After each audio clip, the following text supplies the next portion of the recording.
Assalamualaikum warahmatullahi wabarakatuh. Saya Lutfan Hedi Wijaya. Di sini saya akan menjelaskan tentang konsep dan urgensi Pancasila sebagai sistem filsafat.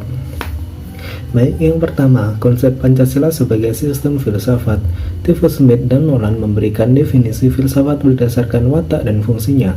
Pertama, filsafat adalah sekumpulan sikap dan kepercayaan terhadap kehidupan dan alam yang biasanya diterima secara tidak kritis. Kedua, filsafat adalah suatu proses kritik atau pemikiran terhadap kepercayaan dan sikap yang sangat dijunjung tinggi. Ketiga, filsafat adalah usaha untuk mendapatkan gambaran keseluruhan. Keempat, filsafat adalah analisa logis dari bahasa serta penjelasan tentang arti kata dan konsep. Dan yang kelima, filsafat adalah sekumpulan problematik yang langsung mendapat perhatian manusia dan dicarikan jawabannya oleh ahli-ahli filsafat. Baik, beberapa alasan Pancasila dikatakan sebagai sistem filsafat. Pertama, dari sidang BPUPKI pada 1 Juni 1945, Soekarno memberikan judul pidatonya dengan nama Philosophisch Grundlegs daripada Indonesia Merdeka.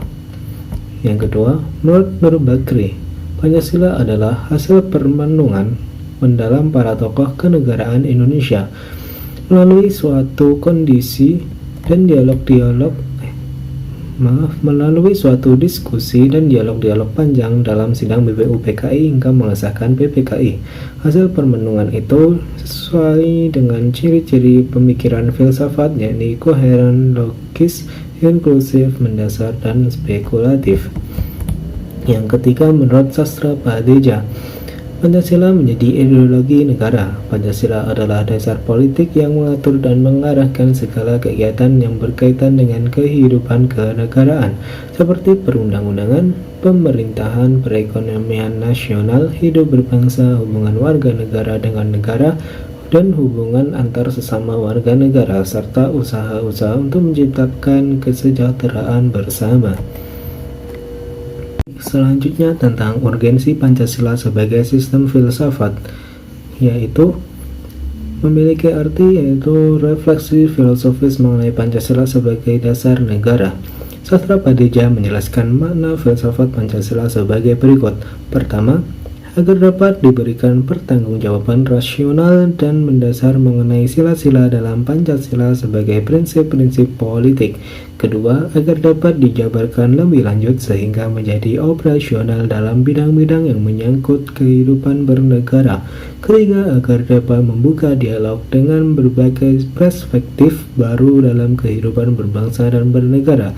Keempat, agar dapat menjadi kerangka evaluasi terhadap segala kegiatan yang bersangkut paut dengan kehidupan bernegara, berbangsa, dan bermasyarakat, serta memberikan perspektif pemecahan terhadap permasalahan nasional.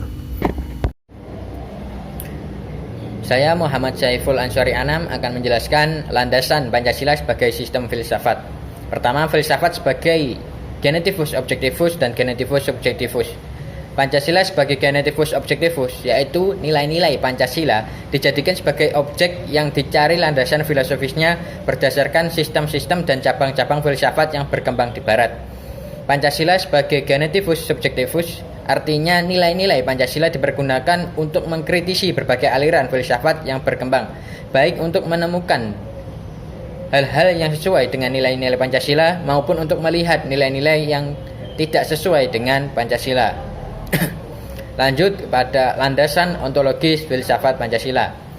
Ontologi adalah cabang filsafat yang membahas tentang hakikat segala yang ada secara umum. Berarti yang secara khusus bukan termasuk ontologi. Ontologi membahas tentang hakikat yang paling dalam dari sesuatu yang ada, unsur yang paling umum dan bersifat abstrak. Membahas terkait inti dari suatu perkara atau yang bisa disebut substansi. Menurut Becker, ontologi adalah ilmu yang paling universal karena objeknya termasuk segala-gala menurut segala bagiannya dan menurut segala aspeknya. Becker mengaitkan ontologi dimensi ke dalam Pancasila. Manusia adalah makhluk sekaligus sosial dalam artian individu dan bermasyarakat. Yang berlaku universal pula bagi substansi infrahuman manusia dan Tuhan. Kelima, sila Pancasila menurut Becker menunjukkan dan mengandaikan kemandirian masing-masing, tetapi dengan pernyataan kesatuannya yang mendasar dan keterikatan dalam relasi-relasi. Dalam kebersamaan itu, sila-sila Pancasila merupakan suatu hierarki teratur yang berhubungan satu sama lain, khususnya pada Tuhan. Becker menentukan bahwa baik manusia maupun substansi infrahuman bersama dengan otonominya yang dipengaruhi oleh ketergantungan pada Tuhan Sang Pencipta. Menurut Littlejohn dan Voss terkait bahwa masalah ontologis dapat diterapkan ke dalam Pancasila sebagai sistem filosofi. Pertama, determinisme menyatakan bahwa perilaku manusia disebabkan oleh banyak kondisi sebelumnya sehingga manusia diwawancarai berwujud reaktif dan pasif. Inti dari determinisme ini, manusia adalah perwujudan dari peristiwa-peristiwa yang sebelumnya ia lalui. Lalu pragmatisme menyatakan bahwa manusia merencanakan perilakunya untuk mencapai tujuan masa depan sehingga manusia merupakan makhluk yang aktif dan dapat mengambil keputusan yang memengaruhi nasib mereka. Ketiga, kompromisme menyatakan bahwa manusia yang membuat pilihan dalam jangkauan yang terbatas atau bahwa perilaku telah ditentukan, sedangkan perilaku yang lain dilakukan secara bebas.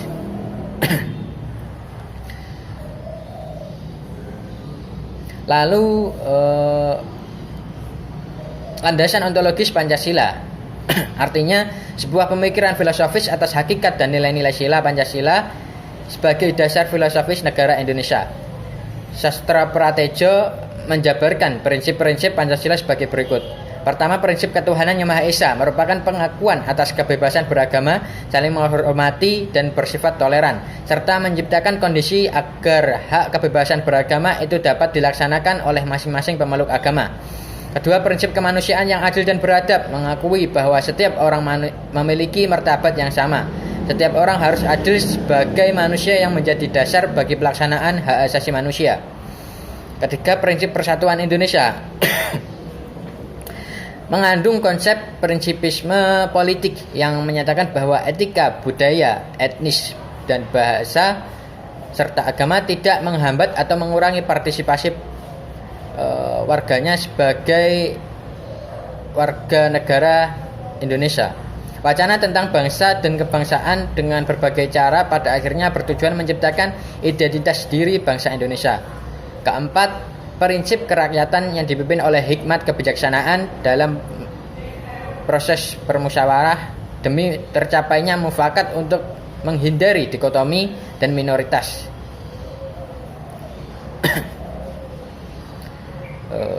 Lalu kelima, prinsip keadilan sosial bagi seluruh rakyat Indonesia yang dikemukakan Soekarno, yaitu prinsip-prinsip tidak ada kemiskinan dalam negara Indonesia merdeka, hidup dalam kesejahteraan, wacana tentang bangsa dan kebangsaan dengan berbagai cara pada akhirnya bertujuan menciptakan identitas diri bangsa Indonesia. Lalu landasan epistemologis filsafat Pancasila. Epistemologi adalah cabang filsafat pengetahuan. Di sini membahas definisi epistemologi adalah cabang filsafat pengetahuan yang membahas tentang sifat dasar pengetahuan, kemungkinan, lingkup, dan dasar umum pengetahuan. Epistemologi terkait dengan sesuatu yang paling sederhana dan mendasar.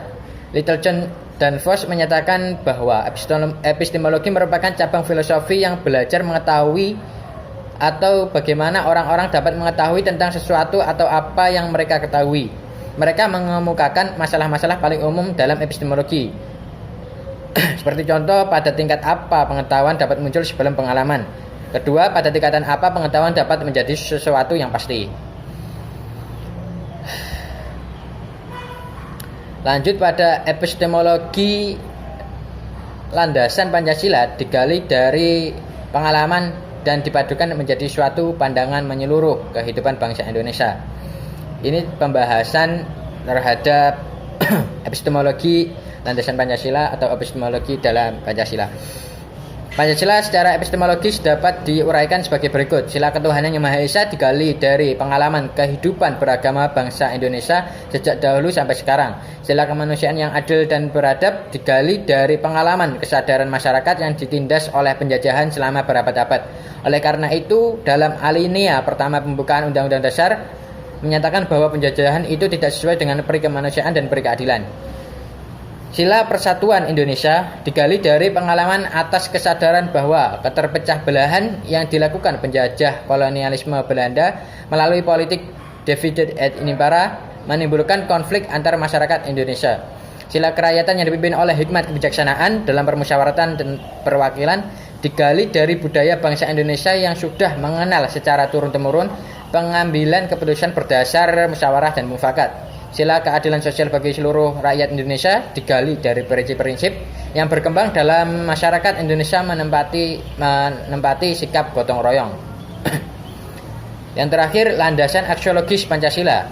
Little John and Foss mendefinisikan aksiologi sebagai cabang filsafat yang belajar tentang nilai-nilai. Definisi aksiologi. Masalah utama dalam aksiologi adalah bisakah teori bebas dari nilai. Positivisme yakin bahwa teori dan ilmu harus memiliki nilai sehingga keilmiahan terjaga. Padahal tidak semua aspek kehidupan manusia dapat diukur secara ilmiah. Pancasila tidak mengikuti positivisme. Pancasila adalah sumber nilai bagi bangsa Indonesia seperti nilai spiritualitas, kemanusiaan, solidaritas, musyawarah, dan keadilan. Landasan aksiologis pada Pancasila. Artinya nilai atau kualitas yang terkandung dalam sila-sila Pancasila. Sila pertama mengandung kualitas monoteis, spiritual, kekudusan, kesucian, dan sakral. Sila kemanusiaan yang mengandung nilai martabat, harga diri, kebebasan, dan tanggung jawab. Nilai persatuan mengandung nilai solidaritas, kesetiakawanan. Sila keempat mengandung nilai demokrasi, musyawarah, mufakat, dan berjiwa besar. Sila keadilan mengandung nilai kepedulian dan gotong royong. Sekian dari saya.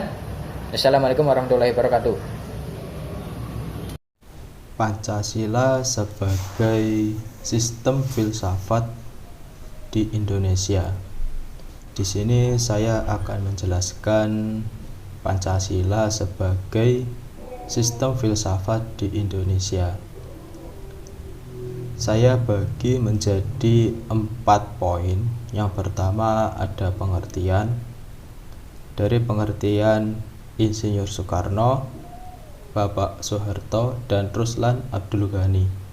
Kemudian saya simpulkan bahwa Pancasila sebagai sistem filsafat adalah suatu kesatuan bagian-bagian yang saling berhubungan, saling bekerja sama antara sila yang satu dengan sila yang lain untuk tujuan tertentu dan secara keseluruhan merupakan suatu kesatuan yang utuh yang mempunyai beberapa inti sila, nilai, dan landasan yang mendasar. Kemudian saya bagi lagi menjadi sumber historis, sosiologis, dan politis.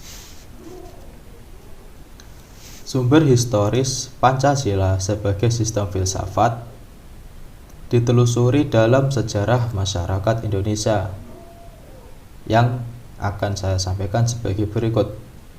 Sila ketuhanan yang Maha Esa sejak zaman purbakala hingga pintu gerbang kemerdekaan negara Indonesia, masyarakat Nusantara telah melewati ribuan tahun pengaruh agama-agama lokal, yaitu sekitar 14 abad pengaruh Hindu dan Buddha, 7 abad pengaruh Islam, dan 4 abad pengaruh Kristen.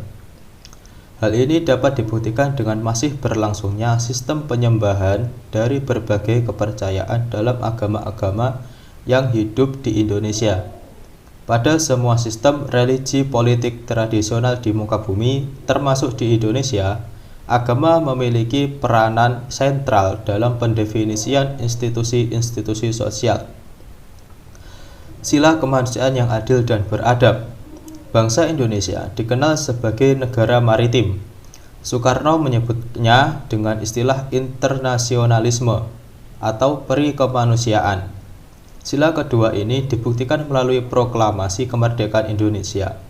Kemerdekaan Indonesia menghadirkan suatu bangsa yang memiliki wawasan global dengan kearifan lokal, memiliki komitmen pada penertiban dunia berdasarkan kemerdekaan, perdamaian, dan keadilan sosial, serta pada pemuliaan hak-hak asasi manusia dalam suasana kekeluargaan kebangsaan Indonesia. Sila Persatuan Indonesia. Bangsa Indonesia adalah bangsa yang majemuk sosial, kultural, dan teritorial. Bangsa Indonesia dapat menyatu dalam suatu komunitas politik kebangsaan Indonesia. Indonesia adalah sebuah bangsa besar yang mewadahi warisan peradaban Nusantara dan kerajaan-kerajaan bahari terbesar di muka bumi. Sila kerakyatan yang dipimpin oleh hikmat kebijaksanaan dalam permusyawaratan perwakilan. Sejarah menunjukkan bahwa kerajaan-kerajaan pra-Indonesia adalah kerajaan feodal yang dikuasai oleh raja-raja autokrat. Meskipun demikian, nilai-nilai demokrasi dalam taraf tertentu telah berkembang dalam budaya Nusantara dan dipraktikkan setidaknya dalam unit politik kecil seperti desa di Jawa, nagari di Sumatera Barat, Banjar di Bali, dan lain sebagainya. Tan Malaka mengatakan bahwa paham kedaulatan rakyat sebenarnya telah tumbuh di alam kebudayaan Minangkabau. Kekuasaan raja dibatasi oleh ketundukannya pada keadilan dan kepatutan. Kemudian, Hatta menambahkan ada dua anasir tradisi demokrasi di Nusantara, yaitu hak untuk mengadakan protes terhadap peraturan raja yang tidak adil dan hak untuk menyingkir dari kekuasaan raja yang tidak disengani. Sila keadilan sosial bagi seluruh rakyat Indonesia. Masyarakat adil dan makmur adalah impian kebahagiaan yang telah berkobar ratusan tahun lamanya dalam dada keyakinan bangsa Indonesia. Impian kebahagiaan itu terpahat dalam ungkapan Gemah Ripah Loh Jinawi, Tato Tentrem Kertoraharjo. Demi impian rakyat yang adil dan makmur itu, para pejuang bangsa telah mengorbankan dirinya untuk mewujudkan cita-cita tersebut. Sejarah mencatat bahwa bangsa Indonesia dahulunya adalah bangsa yang hidup dalam keadilan dan kemakmuran. Keadilan ini kemudian dirampas oleh kolonialisme. Yang mana dalam mind map saya tulis bahwa historis atau sejarah itu mengatakan bahwa ada 5 sila. Dalam Pancasila ada sila ketuhanan, manusiaan, persatuan, permusyawaratan, dan kerakyatan. Kemudian sosiologis, sumber sosiologis atau sosial. Sumber sosiologis Pancasila sebagai sistem filsafat dibagi dalam 2 kelompok. Kelompok pertama masyarakat awam yang memahami Pancasila sebagai sistem filsafat yang terdapat dalam agama, adat istiadat, dan budaya berbagai suku bangsa di Indonesia. Kelompok kedua, masyarakat ilmiah akademis yang memahami Pancasila sebagai sistem filsafat dengan teori-teori yang bersifat akademis. Menurut Notonegoro, Pancasila sebagai sistem filsafat merupakan satu kesatuan utuh yang tidak dapat dipisah-pisahkan. Artinya, sila-sila Pancasila merupakan suatu kesatuan utuh yang saling terkait dan saling berhubungan secara koheren. Notonegoro menggambarkan kesatuan dan kehubungan sila-sila Pancasila itu dalam bentuk kesatuan dan hubungan hierarkis, piramidal, dan kesatuan hubungan yang saling mengisi atau saling mengkualifikasi. Kemudian yang ketiga ada sumber politis atau kepentingan. Sumber politis Pancasila sebagai sistem filsafat dapat diklasifikasikan ke dalam 2 kelompok. Kelompok pertama meliputi wacana politis tentang Pancasila sebagai sistem filsafat pada sidang BPUPKI, sidang PPKI, dan kuliah umum Soekarno antara tahun 1958 dan 1959 tentang pembahasan sila-sila Pancasila secara filosofis. Kemudian kelompok kedua mencakup berbagai argumen politis tentang Pancasila sebagai sistem filsafat yang disuarakan kembali di era reformasi dalam pidato politik Habibie 1 Juni 2011. Sumber politis Pancasila sebagai sistem filsafat berlaku juga atas kesepakatan penggunaan simbol dalam kehidupan bernegara. Garuda Pancasila merupakan salah satu simbol dalam kehidupan bernegara. Dalam pasal 35 Undang-Undang Dasar 1945 berbunyi sebagai berikut. Bendera negara Indonesia ialah sang merah putih. Pasal 36, bahasa negara ialah bahasa Indonesia. Pasal 36A, lambang negara ialah Garuda Pancasila dengan semboyan Bhinneka Tunggal Ika. Pasal 36B, lagu kebangsaan Indonesia ialah Indonesia Raya.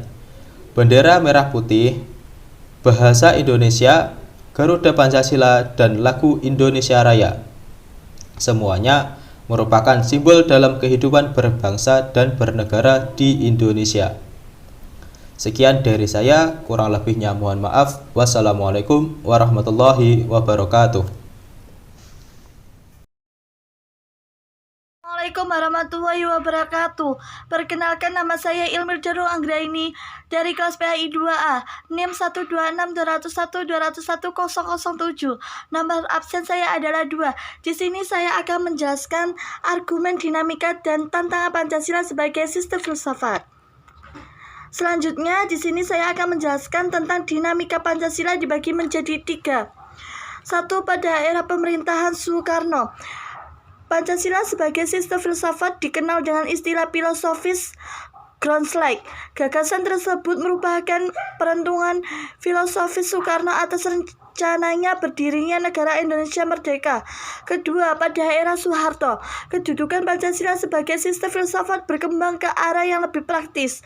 Dalam hal ini, istilah yang lebih tepat adalah Weltanschauung. Artinya, filsafat Pancasila tidak hanya bertujuan mencari kebenaran dan kebijaksanaan, tetapi juga digunakan sebagai pedoman hidup sehari-hari. Ketiga, pada era reformasi, Pancasila sebagai sistem filsafat kurang terdengar resonansinya. Namun Pancasila sebagai sistem filsafat bergema dalam wacana akademik, termasuk kritik dan renungan yang dilontarkan oleh Habibie dalam pidato pada tanggal 1 Juni 2011.